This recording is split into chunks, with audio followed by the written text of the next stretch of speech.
Oh gosh, I mean, there's so many. I'll say this: there's no bad memories. Every memory I have is a is a great memory that's cherished.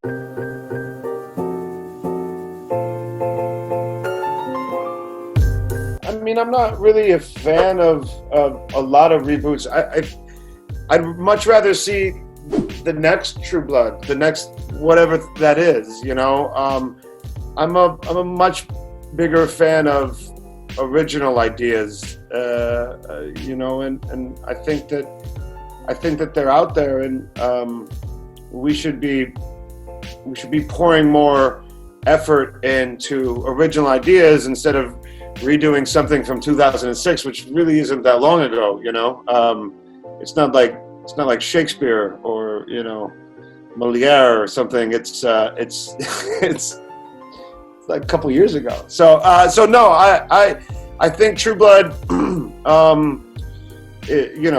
will stand on its own 2 feet for a while longer, and then I don't know, maybe in 50 years someone will try to update it or something. But I'd rather do something new. Oh gosh, I mean, there's so many. I'll say this: there's no bad memories. Every memory I have is a great memory that's cherished. I wouldn't give those years up or those days up for anything. I mean, they were. It's it's so gratifying to see the response to the show that's been so overwhelming for so many years, because that's the kind of magic it felt like working on it. I mean, everybody was so close and so supportive of each other, and that's that's not always the case in life, and I'm really grateful for the opportunity that we all had to do that together. It was great. So I can't pick one or two or three even great memories. They were all great. They really were. If we look at like a Venn diagram, right, just for example, Robin Hood or the Evil Queen, right?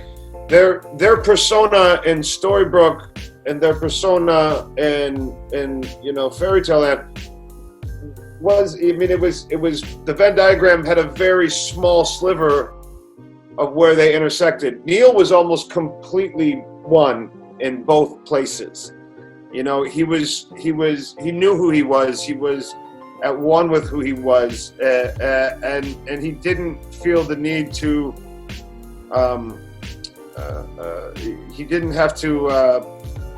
He tried to run away from his past, from being in the shadow of the Dark One, his father, and things like that. But I think a lot of kids go through that and feel that in some way, and so it wasn't about finding a different personality. It was taking his personality and just going away from the darkness that he came from. I love Paris, and I'm assuming you're talking about my best memory of the conventions, and it's always meeting the fans and the overwhelming just sense of